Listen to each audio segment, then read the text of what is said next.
Hello everyone, this is Vijay Kumar, Math faculty. Heartily welcome to my channel, Vedic Brilliant Math Educator. Today we are going to discuss applications of trigonometry, class 10.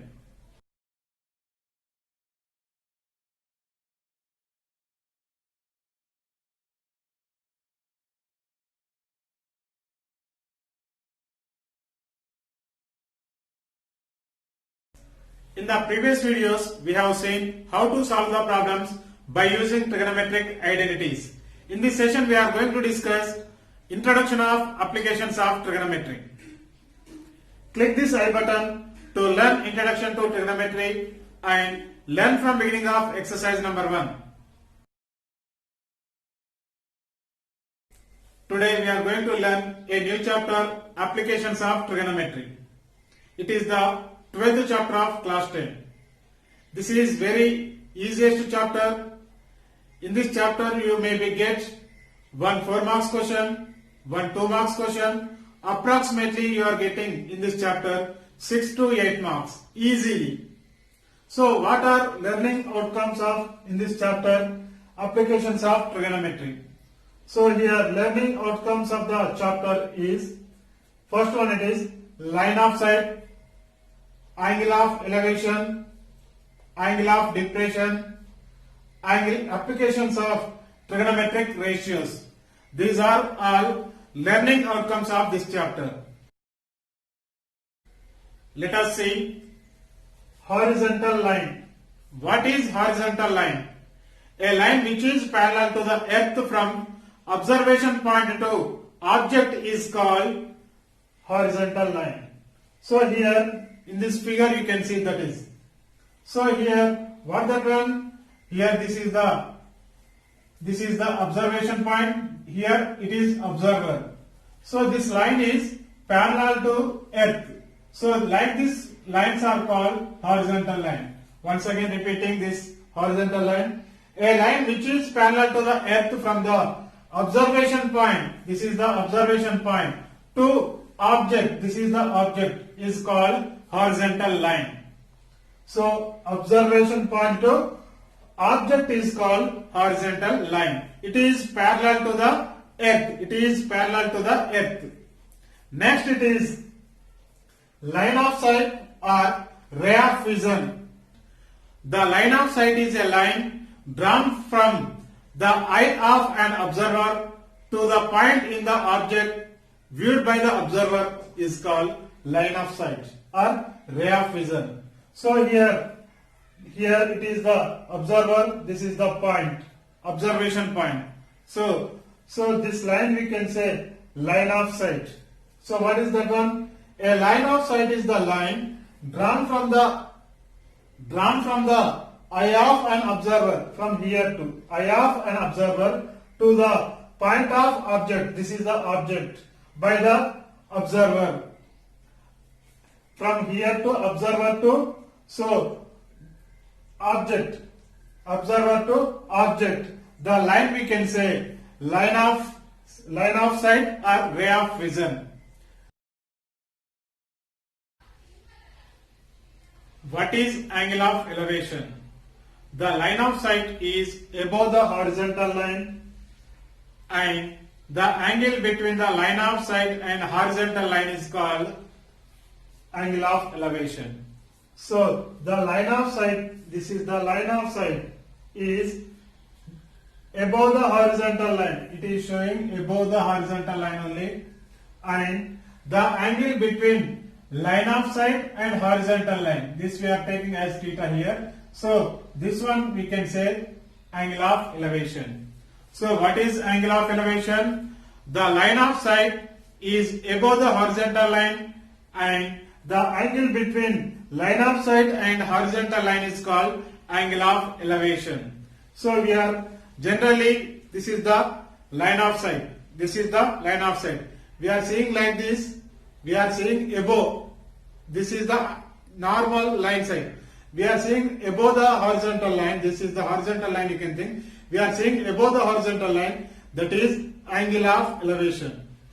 Next, angle of depression. What is an angle of depression? Angle of depression.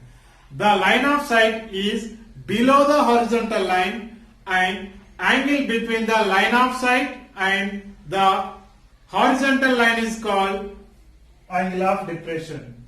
This is horizontal line, this is the line of sight. Here object will be. So if you are seeing down, so we are getting that is angle of depression. So this is the, generally we can say this is the line of sight, means this is the horizontal line. So if you are seeing like this, on the earth, what are the things on the earth, if we can say that, that is angle of depression. If you are seeing like this, above the horizontal line, this is the horizontal line, above the horizontal line means that is angle of elevation. We are saying on the ground things, that is angle of depression. Note, if the angle of observer moves towards the perpendicular line, the perpendicular lines we are taking as a tree, building and pole, again some etc. we are taking, then the angle of elevation increases. Up to here you can see, this is the perpendicular line, here observer. So this observation point to here it is making an elevation angle. So this observer moves towards the perpendicular line, means for example up to here he moved. So what is the angle of elevation here? It is increased or decreased? Here it is increasing only. So towards the perpendicular line it is increases, and if the observer moves away from the perpendicular line, then the angle of elevation decreases. So first here he stood here, he moves away from the perpendicular line. This is the perpendicular line. So up to here he moved. So what we are getting this angle here, this angle we are getting, small angle we are getting. So here this angle is decreases, decrease the angle we are getting. That is the first one.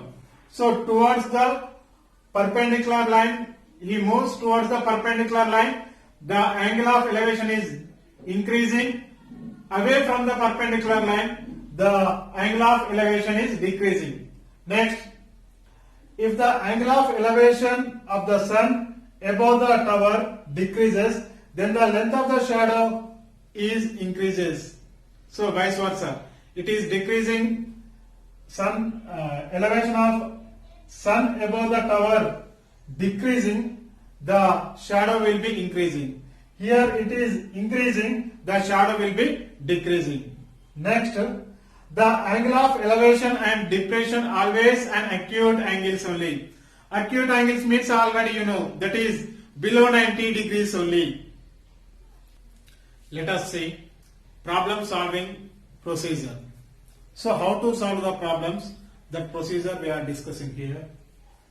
All the objects such as towers, trees, building, ships, mountain, etc. shall be considered as linear for mathematical convenience.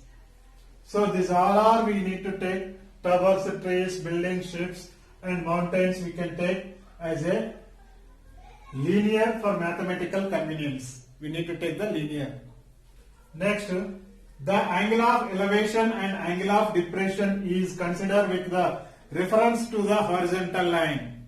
So this is the, for example, this is the horizontal line, means we need to take like this angle we are getting here, it is means we can take the angle of elevation we are taking below the horizontal line, that is angle of depression we can take. So the angle of elevation and angle of depression is considered with the reference of the horizontal line. So according to the horizontal line only we can take.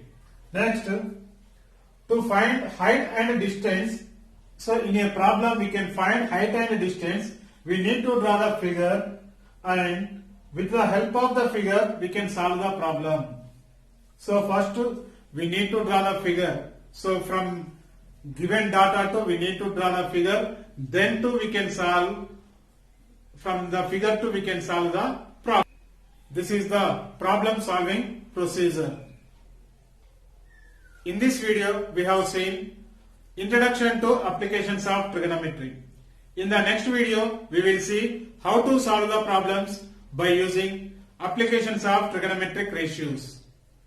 Do comment in the comment box if you have any clarification in this topic. Please encourage me by subscribing my channel Vedic Brilliant Math Educator. Like and comment on this topic.